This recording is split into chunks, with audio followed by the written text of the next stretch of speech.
5절부터 9절까지 말씀입니다.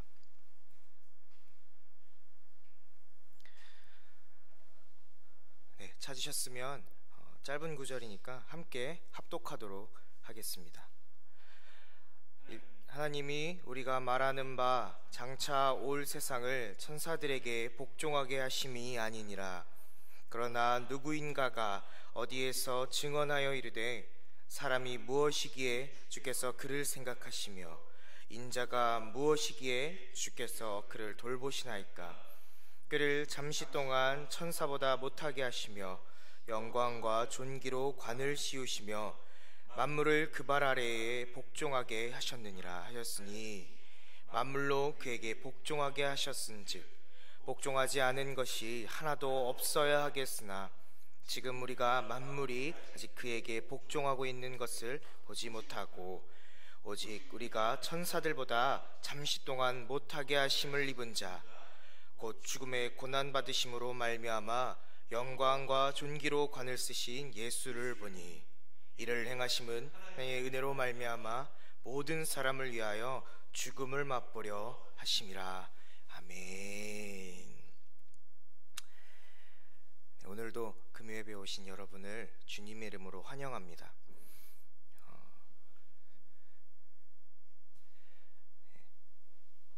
저는 이렇게 오붓하게 드리는 예배를 선호하는 편입니다. 저는 좋습니다. 주위 분과 함께 인사할까요? 오늘도 주님의 예배에 오신 여러분 주님으로 환영합니다. 함께 인사하겠습니다. 주님으로 환영합니다. 네, 오늘하고 다음 주 2주 동안 말씀을 전할 기회가 생겼는데 어떤 말씀을 전할까 하고 고민하고 기도하다가 예전에 제가 학부 시절에 수업 때 들었던 히브리서 말씀을 통해 함께 은혜를 나누면 좋겠다라는 생각이 들어서 히브리서 말씀을 오늘 함께 나누려고 합니다. 여러분은 누군가를 모른 채 해본 적이 있으신가요? 아직 별로 안 친한 사람이라서 인사하기가 어색해서, 아니면 화장을 안 하고 상태가 별로 좋지 않아서, 아니면 반대로 나는 친하다고 생각하고 또 반갑고 인사를 하려고 했는데 그 누군가가 나를 모른 채 하며 지나간 적이 있으신가요? 그리고 그때의 서운함을 기억하고 계신가요? 오늘 말씀은 이런 모른 채 하며 지나가는, 또 모른 채 하며 살아가는 모습에 관한 이야기입니다. 여러분은 히브리서 하면 어떤 말씀들이 떠오르시나요? 아마 히브리서 하면 다들 떠올리는 말씀은 히브리서 11장 1절 말씀일 것입니다. 함께 읽겠습니다. 시작. 믿음은 바라는 것들의 실상이요 보이지 않는 것들의 증거니. 히브리서 11장은 믿음장이라고도 불려서 잘 알고 계시고, 특히 11장 1절은 이렇게 성경에 적거나 이런 유명한 말씀이라서 잘 알고 계시는 말씀일 것입니다. 혹시 또 떠오르는 말씀 있으신가요? 히브리서 하면 떠오르시는 말씀. 아마 히브리서인 줄은 잘 몰랐지만 여러 번 들어본 말씀이실 겁니다. 4장 12절 말씀도 함께 읽도록 하겠습니다. 시작. 하나님 말씀은 살아있고 활력이 있어 좌우의 날선 어떤 검보다도 예리하여 혼과 영과 및 관절과 골수를 찔러 쪼개기까지 하며 또 마음의 생각과 뜻을 판단하나니. 아멘. 뭔가 믿음에 관해서 설명하고 있는 성경, 혹은 이런 말씀에 대해서, 말씀의 중요성에 대해서 설명하고 있는 성경, 이런 걸로 아마 히브리서를 많이들 알고 계실 것입니다. 저도 이 히브리서에 대해서 공부하기 전까지는 그런 이미지의 성경으로 남아 있었습니다. 그런데 사실 이 히브리서는 알고 보면 가슴이 두근거리게 하는, 심장이 아주 빠르게 뛰게 하는 그런 권면의 말씀입니다. 히브리서에 대해서 먼저 살펴보면, 우선 히브리서라는 이 이름은 이 서신이 히브리의 역사, 종교에 대해서 많이 언급하고 있기 때문에 히브리인들에게라는 명칭으로 지어진 이름이라고 합니다. 근데 이 히브리서의 저자에 대해서는 아직까지도 의견이 분분합니다. 그만큼 명확하게 저자가 누구인지 밝히고 있지는 않습니다. 히브리서는 신약 성경 중에서 구약 성경을 가장 많이 인용한 성경입니다.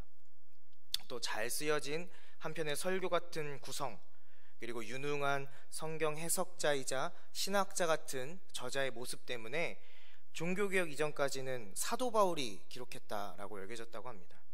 근데 이제 후에는 또 사도 바울은 다른 서신은 이름을 다 밝혔는데 히브리서에는 밝히지 않았던 점, 또 인용한 구약 성경의 번역본이 다른 점 등 여러 이유들로 인해서 사도 바울이 또 아니라고 또 의견이 나왔습니다. 그래서 후에는 아볼로, 바나바, 실라 등 여러 명의 후보들이 나왔는데 모두 뒷받침할 만한 증거가 없어서 결국은 작자 미사항으로 남아 있습니다.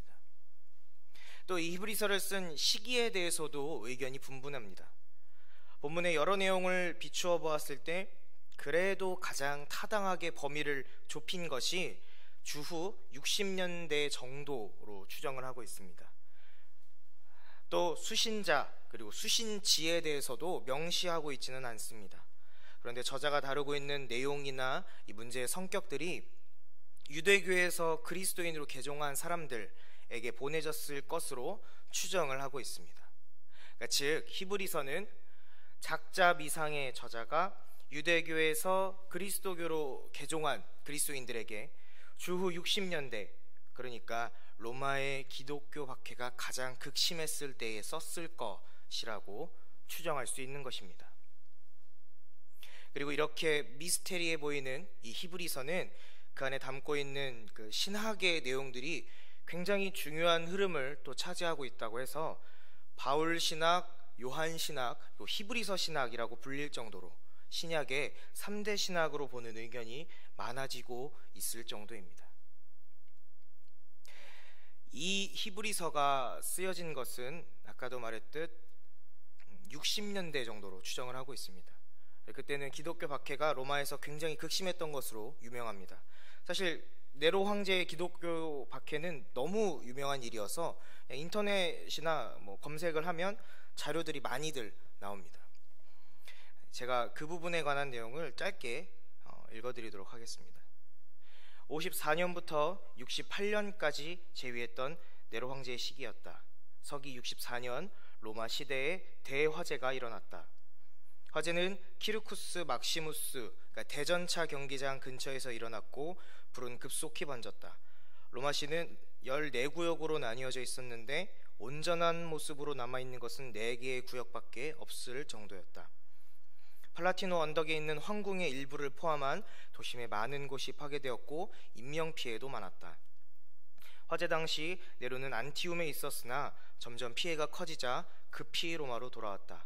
그는 이재민에 대한 긴급한 구호 조치를 마련하고 공공건물을 임시 주거지로 제공하고 구호금품도 나누어 주었다. 불이 다 꺼진 후에는 복구 작업을 위한 기금을 빌려주고 보조금도 지급했으며 새로 짓는 건물은 화재 발생의 위험을 줄이기 위해 내화성이 강한 자재를 쓰도록 하는 등 여러 가지 규제를 시행했다. 그러나 황제가 제공한 자비로운 원조와 많은 혜택, 그리고 신들에게 바친 속죄 의식에도 불구하고 시민들은 네로가 자신의 새 궁전인 황금궁전을 지을 대지를 마련하려고 직접 불을 내라는 명령을 내렸다고 믿고 있었다. 네로는 이 소문에서 벗어나기 위해 희생양을 만들기로 했다. 그가 희생양으로 정한 집단은 예수 그리스도를 믿는 사람들이었다. 다신교를 믿는 로마에서 유일신을 믿는 기독교들은 당시 일반 민중들에게서 미움을 받고 있었다. 세간에서 기독교는 근친상간, 인육을 먹는 등의 행위를 저지른다라는 비난을 받고 있었다. 네로는 그들을 희생양으로 삼아 치밀하게 계획을 세워 잔인하게 고문한 후 처형하기로 했다. 이 시기에 사도 베드로도 사형을 당하고 사도 요한도 반모섬으로 유배를 당한 것으로 알려져 있다. 로마 제국 시대에 황제가 직접 나서서 기독교인들을 박해한 기록은 네로 시대부터 나타난다. 로마의 역사가 타키투스는 연대기에서 네로 황제의 기독교인 박해에 대해서 자세히 서술했다. 연대기에 나와 있는 일부 내용입니다. 엄청나게 많은 사람들이 방화죄라기보다는 오히려 인류 적대죄를 선고받았다. 그들은 살해당할 때 놀림감이 되었다. 즉 야수의 모피를 뒤집어 쓴 채 개에게 물리고 찢겨 죽었다. 어떤 때는 십자가에 붙잡아 매고 혹은 불에 타기 쉽게 만들어 놓고 해가 지고 나면 야간에 등불 대신 불태웠다. 너무도 유명한 내용들이고 후에 화가들이 그림으로도 많이들 그려서 잘 알고 있는 내용입니다. 그림을 좀 보여주시겠어요? 네. 아마 사명, 십자가의 전달자 이런 찬양의 뮤직비디오라고 해야 되나요? 그런 배경화면에 많이 나왔던 장면입니다. 원형 경기장에서 동물들에게 산채로 밥이 되었던. 네, 다음 그림이요.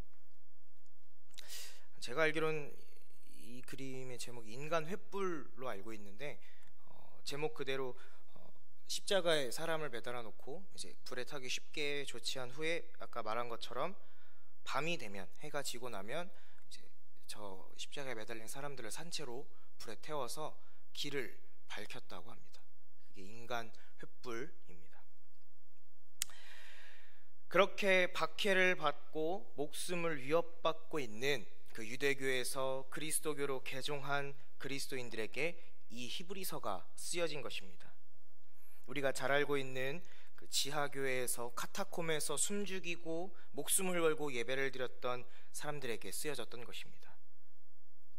과연 그들을 향해서 히브리서 저자가 전하고자 했던 권면의 말씀은 무엇이었을까요? 우리가 읽은 오늘 본문 말씀은 히브리서의 전반부에 걸쳐서 나오는 내용입니다. 그래서 이 히브리서의 초반에 나오는 내용은 예수님의 우월하심에 대해서 나열하고 있습니다. 아까 말했듯 구약 성경을 계속 인용을 하고 있습니다. 히브리서 1장 4절 5절 말씀을 함께 읽겠습니다. 시작. 그가 천사보다 훨씬 뛰어남은 그들보다 더욱 아름다운 이름을 기업으로 얻으심이니 하나님께서 어느 때에 천사 중 누구에게 너는 내 아들이라 오늘 내가 너를 낳았다 하셨으며 또다시 나는 그에게 아버지가 되고 그는 내게 아들이 되리라 하셨느냐. 내용이 많아서 대표적인 이 말씀만 읽었는데 1장에 계속 보면 계속해서 천사에 대해서는 이런 말씀을 한 적이 없다. 그런데 예수님에 대해서는 아들에 대해서는 이런 말씀을 했다라고 계속 나열합니다. 1장 8절에도 아들에 관하여는 나오고 또 쭉쭉 나오면 13절에는 어느 때 천사에게 누구에게 이런 말씀들을 계속 나열합니다. 1장에서 계속 말씀하고 있는 게 뭐냐면 천사 또 구약에서 나름 지도자들로 뽑는 지도자들 선지자들과는 비교할 수 없는 예수 그리스도의 우월하심에 대해서 계속해서 설명하고 있는 것입니다. 그리고 오늘 함께 읽은 이 본문에서는 그 예수님이 천사와는 비교도 하지 못할 만큼 우월하신 그 하나님의 아들이신 예수님이 천사보다 조금 못한 존재가 되셨다라고 말씀합니다. 바로 우리와 같은 인간이 되셨다는 것입니다. 그리고 그 이유는 9절 말씀 하반절에 이를 행하심은 하나님의 은혜로 말미암아 모든 사람을 위하여 죽음을 맛보려 하심이라고 말씀하고 있습니다. 즉 천사와는 비교도 할 수 없을 만큼 우월하신 예수 그리스도가 잠시 천사보다 조금 못한 존재인 인간이 되신 이유는 하나님의 은혜로 모든 사람을 위해서 죽기 위해서라는 것입니다. 그 당시 네로 왕제의 박해의 대상은 그리스도인들이었습니다. 유대교는 박해의 대상에서 제외됐었다고 합니다. 유대교와 이 그리스도인의 차이는 예수님을 인정하느냐 안 하느냐입니다. 유대교는 하나님을 믿고 그 구약 성경을 믿는데 아직까지도 메시아가 오지 않았다고 믿고 있는 사람들입니다. 그러니까 이 유대교들은 박해의 대상에서 제외가 되는 것이죠. 그 박해 속에서 살아남는 방법은 그리스도교냐라는 그 질문에 나는 예수님을 모릅니다. 나는 그리스도교가 아니고 유대교입니다 라는 말 한마디면 목숨을 건질 수 있었다는 것입니다. 예수님을 모른 채 하면 살 수가 있었다라는 것입니다. 그리고 그 질문 앞에 예수님을 부인할까라고 고민하고 있는 그 수많은 그리스도인들이 있었습니다. 그들에게 오늘 히브리서의 저자는 말하고 있는 것입니다. 천사와는 비교도 안 될 만큼 우월하신 하나님의 독생자인 예수 그리스도가 천사보다 못한 존재가 되면서까지 우리를 위해 죽기 위해 오셨고 가장 처참한 죽음을 당하시기까지 우리를 사랑하셨는데 그 예수님을 모른다고 할 수 있는가? 우리 죄를 대속하시고 영원한 생명을 주시려 오신 예수님을 모른 채 하며 살아남겠는가? 아니면 예수님과 함께 죽겠는가? 그러기에 우리가 아까 함께 읽었던 그 히브리서의 말씀들이 선포되고 있는 것입니다. 믿음은 바라는 것들의 실상이요 보이지 않는 것들의 증거니, 하나님의 말씀은, 하나님의 복음은 살아있고 활력이 있어 좌우에 날선 어떤 검보다도 예리하여 혼과 영과 및 관절과 골수를 찔러 쪼개기까지 하며 또 마음의 생각과 뜻을 판단하나니. 아까 본 그림의 장면들처럼 기독교 박해의 상황은 아주 심각했습니다. 그냥 죽는 것이 아니라 산채로 동물에게 찢기고 산채로 불에 태워 죽고, 마치 일제강점기 때 신사참배를 거부한 그 목사님들이 당하셨던 고문과 순교의 모습을 보는 것 같습니다. 청소년 시절에 저를 담당하셨던 전도사님과 이런저런 이야기를 나누던 중에 우스갯소리로 하신 말씀이 있었습니다. 일제강점기 때처럼 예수님 때문에 죽임을 당하는 상황이 오면 죽을 수는 있을 것 같다. 근데 고문을 당하면서까지 버티는 건 솔직히 자신이 없다. 바로 죽임을 당하는 거는 그래도 할 수 있을 것 같다라고 말씀을 하셨습니다. 저도 들으면서 수긍을 했던 그런 기억이 납니다. 고문을 당하면서까지 믿음을 지킨다는 것이 얼마나 어려운 일인지는 상상조차 되지 않습니다. 그리고 사실 할 수 있을 것 같은 것이지 꼭 죽을 수 있다라고 당당히 말할 수 있는 것도 아닙니다. 그것에는 간음도 되지 않는 두려움이 있고 그것을 극복할 만한 용기가 있어야 하기 때문일 것입니다. 히브리서 저자의 외침을 들었을지도 모르는 이 사람들은 우리가 잘 알고 있듯 예수님과 함께 죽기를 결정했습니다. 산채로 사자에게 물어뜯기며 죽는 교회의 동료들, 교회 성도들을 보면서도 산채로 십자가에 매달려 불에 타 죽는 나의 가족들을 보면서도 그들은 죽기를 결정했습니다. 단 한 번 예수님을 모른 채 하며 살기를 결정한 것이 아니라 나를 죽기까지 사랑하신 예수님을 내가 믿는다고 말하며 예수님과 함께 죽기를 결정했습니다. 사랑하는 여러분, 바라기는 우리도 예수님을 모른 채 하며 살아가는 것이 아니라 사나 죽으나 예수님과 함께하는 우리의 삶이 되기를 소망합니다. 지금의 우리가 살아가는 시대는 예수님을 믿는다고 죽임을 당하지는 않습니다.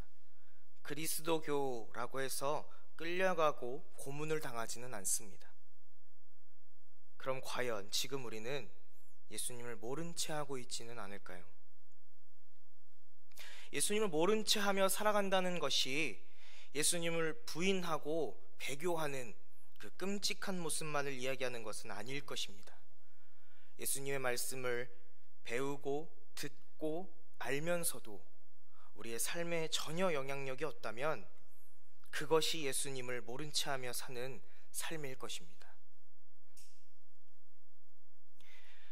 아무도 없는 그 밤중에 신호등의 빨간불을 무시하고 지나가는 거, 아무도 보지 않을 때 길거리에 쓰레기를 버리는 거, 예수님을 믿는다고 하면서도 이웃을 사랑하지 않고 이기적이고 나의 이익만을 추구하는 것, 그것들이 어쩌면 예수님을 모른 채 하며 살아가는 삶은 아닐까요? 지난번에 함께 나눈 그 빛과 소금에 관한 말씀을 혹시 기억하고 계시나요? 맛을 잃은 소금은 그저 길가에 버려지고 등불을 켜서 말 아래 두지 않는다고 했습니다. 맛을 내는 소금, 등경이에 두어서 더 멀리 비치게 하는 등불이 되는 삶을 살아야 한다라고 말씀을 나누었습니다. 그렇게 그리스도의 빛과 소금이 되는 그 삶이 바로 히브리서의 저자가 말하고 있는 예수님을 모른 채 하지 않는 삶인 것입니다. 그것이 바로 예수님을 아는 삶인 것입니다. 예전에 함께 봤던 영화 워룸에서 예수님을 알아요라는 번역된 대사가 나온 장면이 있었습니다. 그리고 그 대사는 영어로 I love you, Lord 였습니다. 예수님을 모른 채 하지 않는다는 것, 예수님을 안다는 것은 예수님을 사랑한다는 것입니다. 그러기에 그 말씀을 쫓아 그 말씀을 따라 산다는 것입니다. 그런 저와 여러분의 삶이 되기를 소망합니다. 그리스도의 복음이 내 안에 살아 활력이 있어 그 말씀을 따르지 않을 수 없는 삶이 되기를 주님의 이름으로 축복합니다. 말씀을 마무리하려고 합니다. 다시 한번 여러분께 질문하겠습니다. 여러분은 그 사람과 친하다고 생각하고 또 이제껏 그 사람들에게 해준 것들이 있는데 혹시 그 사람이 나를 모른 채 한 적이 있나요? 그리고 그때에 느낀 그 서운함을 기억하고 있나요? 그 서운함보다 더한 마음 아픔과 상실감을 예수님께서는 우리 때문에 느끼고 계시지는 않을까요? 우리를 위해서 죽기까지 사랑하셔서 천사보다 못한 인간으로 오셔서 가장 처참한 십자가의 죽음으로 우리를 사랑하셨지만 그 예수님을 우리는 모른 채 하고 살고 있지는 않을까요? 바라기는 우리의 삶에 예수님을 모른 채 하며 살아감이 없기를 소망합니다. 예수님을 아는, 예수님을 사랑하는 우리의 삶이 되기를 소망합니다. 그래서 그 말씀을 쫓아 그 말씀을 따라 예수님과 살고 또 예수님과 함께 죽을 수 있는 우리의 삶이 되길 주님의 이름으로 축복합니다. 기도하겠습니다.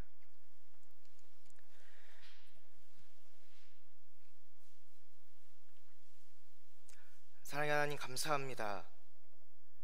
우리를 사랑하셔서 우리를 위해 죽기까지 사랑하셔서 천사보다 우월하신 그 예수님이 천사보다 못한 인간의 모습으로 오시고 가장 처참한 죽음으로 죽기까지 우리를 사랑하신 그 은혜에 감사드립니다.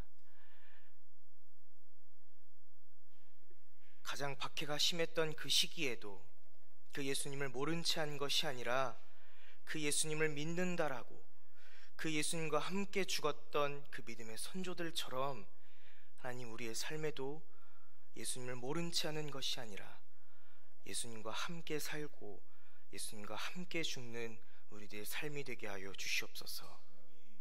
주님을 알아가는, 주님을 사랑하는, 그러기에 그 주님의 말씀을 따르고 그 주님의 말씀에 순종하는 우리들의 삶이 될 수 있도록 인도하여 주시옵소서. 사랑이 많으신 예수님의 이름으로 기도드렸습니다.